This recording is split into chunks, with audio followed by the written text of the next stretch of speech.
सभापतिको आसन ग्रहण गरिदिनु हुनको लागि हार्दिक अनुरोध गर्न चाहन्छु। त्यसै गरिकन आजको यस कार्यक्रमको शोक सभा र श्रद्धाञ्जली कार्यक्रमको प्रमुख अतिथिमा हाम्रो दिल्ली राम नकरबे समाजसेवी वरिष्ठ समाजसेवी उहाँलाई प्रमुख अतिथिको आसनको ग्रहणको लागि अनुरोध गर्न चाहन्छु। अब हामी कुनै पनि विषयवस्तुहरू हामी आज टिक्का टिप्पणी यताउता सरकारका क्रियाकलापहरू बारेमा हामी केही नबनौँ।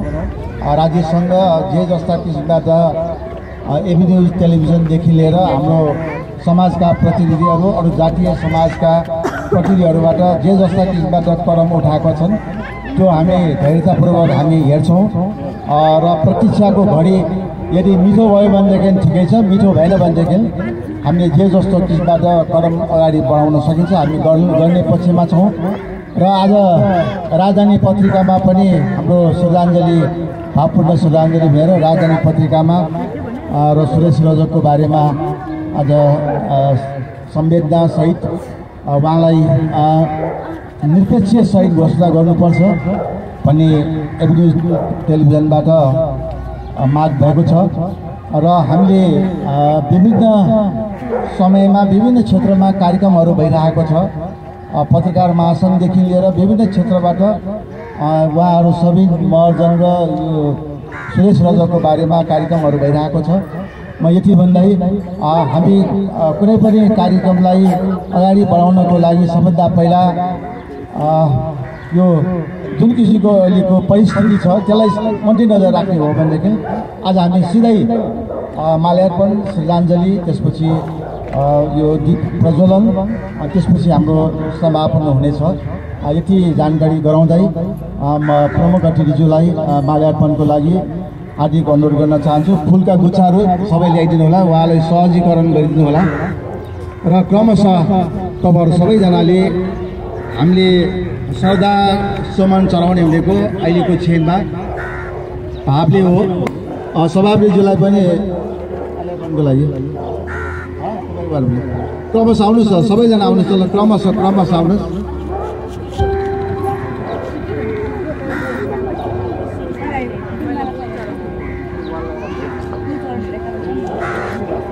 आउनुहोस् तपाईँहरू सबैजना आउनुहोस् ल सबैजना आउनुहोस्। यताबाट जानुहोस्, यताबाट जानुहोस्, अनि यस्तो जानु मिल्छ, अनि यता आउनु मिल्छ, यो यता अनि यतापट्टि फर्क्नुहोस्।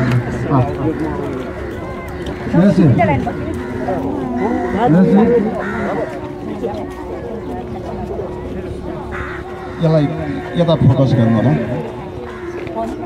यताबाट आउनुहोस्, यताबाट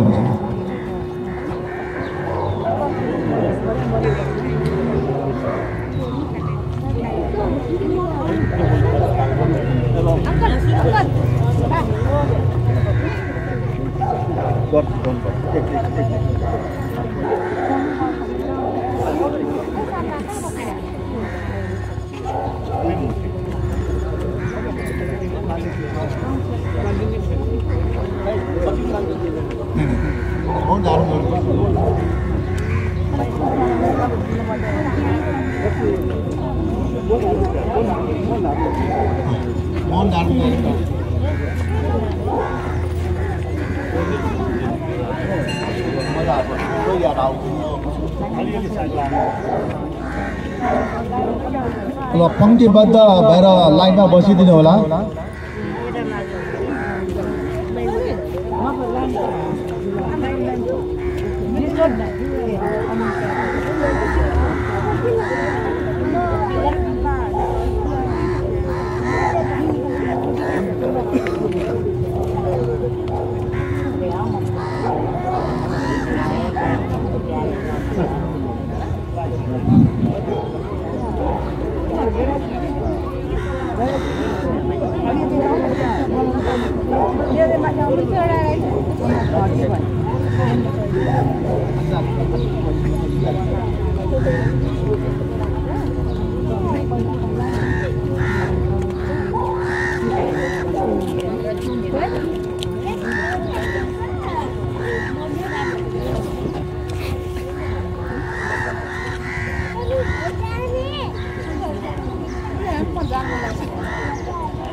हो यो होइन अब भिडियो त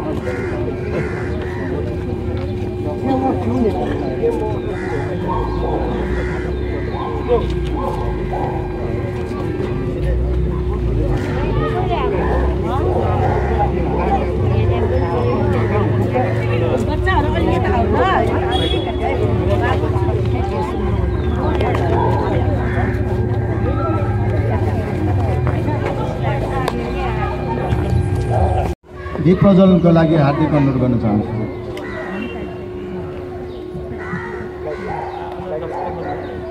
अनि तपाईहरु सबैजनाले यहाँ दीप प्रज्वलन गर्न सक्नुहुनेछ।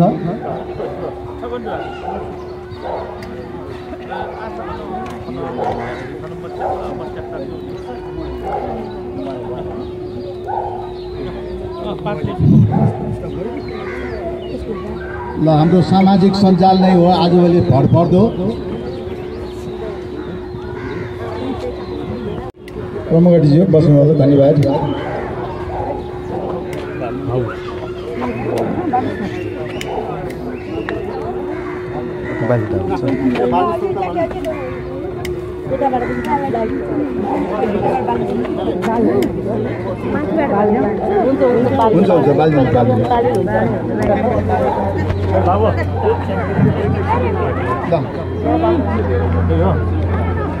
ठीक है, जगह ठुकी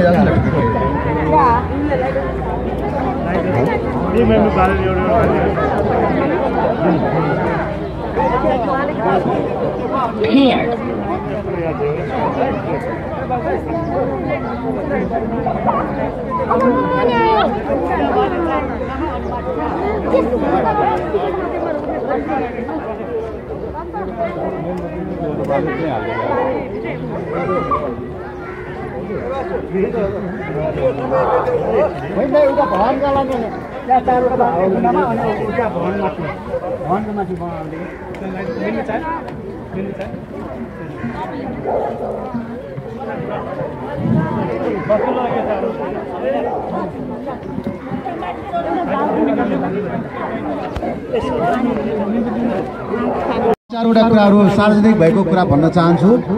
एभिन्यूज टेलिभिजनले सिसिएनडी अस्पतालबाट सब चाहिँ सभापति इन्द्रायणीसम्म ल्याउँदाखेरि भनेका कुराहरू, जनताका आवाजहरू, निष्पक्ष छानबिन आयोग गठन गर, सुरेश रजकजीलाई सञ्चार क्षेत्रमा पहिलो शहीद घोषणा गर र परिवारलाई क्षतिपूर्ति देऊ र राज्यले उहाँहरूको चाहिँ घर परिवारको एउटा जिम्मा लिनुपर्छ र यस्तो घटना चाहिँ नघटोस्। किन भन्दाखेरि पत्रकार भनेको चाहिँ देशको चौथो अङ्ग, समाज र देशमा के भइरहेको छ भन्ने कुरा तपाईँले उहाँहरू मार्फत जान्ने हो, बुझ्ने हो।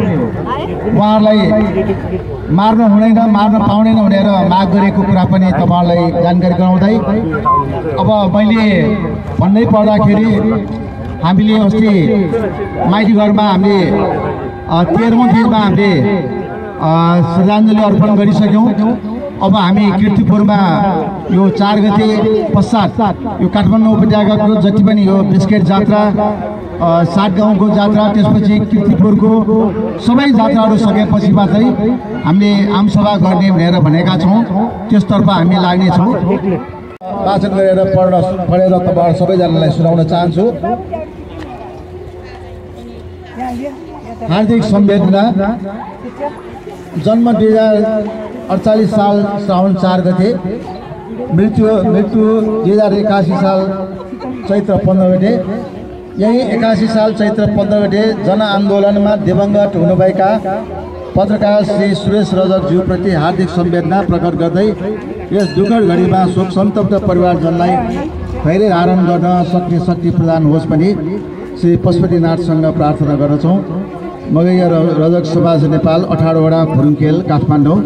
म यति भन्दै अब हामी लामो क्रम छैन, परिवारजनका सदस्यहरू आइदिनु होला र प्रमुख अतिथिज्यू र सभापतिज्यूले संयुक्त रूपमा उहाँलाई चाहिँ यो फ्रेम चाहिने नाम भन्दिनु नाम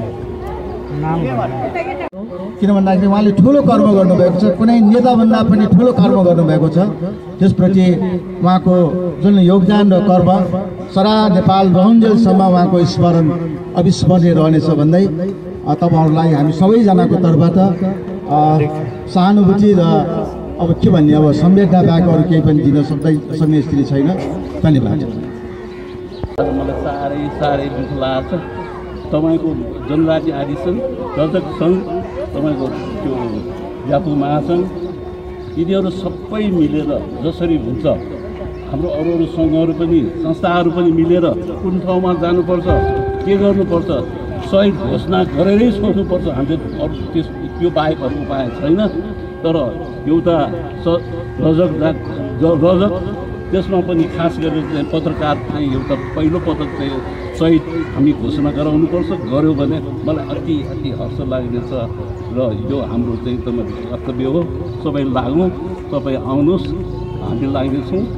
कहाँ लाग्नुपर्ने, के लाग्नुपर्ने, कसले कहाँ के गर्नुपर्ने त्यसमा म तत्पर छु। आउनुहोस्, हामीले सही घोषणा गरेरै छोड्नुपर्छ। चाहे सरकार पक्ष होस्, चाहे तपाईँको उपपक्ष होस्, आखिर सहित त सहित भाव हो कि आखिर सहित त हो नि। त्यस कारणले हामीलाई चाहिँ सरकार पक्ष र त्यो पक्षसँग हामी तपाईँको निर्णयको पक्षमा हामी छैनौँ, तर सही हुनु पऱ्यो, सही घोषणा हुनु पऱ्यो। त्यसको लागि म तत्पर छु।